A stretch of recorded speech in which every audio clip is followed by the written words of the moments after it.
শুভ সন্ধ্যা, good evening বন্ধুরা। আজকে ভূত চতুর্দশী। আমি সকাল থেকে কোনো ভিডিও দিতে পারিনি।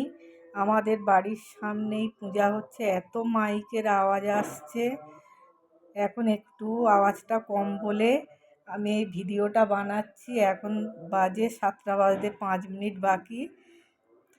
এখানে আমি 14 প্রদীপ জ্বালাচ্ছি। আর কোন কোন বন্ধুরা 14 প্রদীপ আজকে দেবে আমাকে কমেন্টে জানিও। আমি ঠাকুর ঘরে জ্বালাচ্ছি, আমার 14 প্রদীপ জ্বালানো হয়ে গেছে। এবারে ভগবানদের একটু আমি বরণ করে নিয়ে আর এবারে এই 14 প্রদীপ দেব। আজকে আমি ওই 14 শাক ভাজা খেয়েছি বন্ধুরা। আজকে 14 শাক ভাজা খেয়ে তারপরে এই প্রদীপ দিতে হয়, তাই আমি এখানে এই প্রদীপ দিয়ে দিলাম।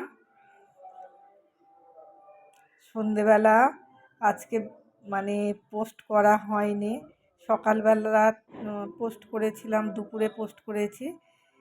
এখন আমি এই ভিডিওটা দেব। আমার এখানে দেওয়া হয়ে গেলেই আমি এই ভিডিওটা পোস্ট করব। সবাই ভালো থেকো, সুস্থ থেকো, আবার দেখা হবে একটা নতুন ভিডিও।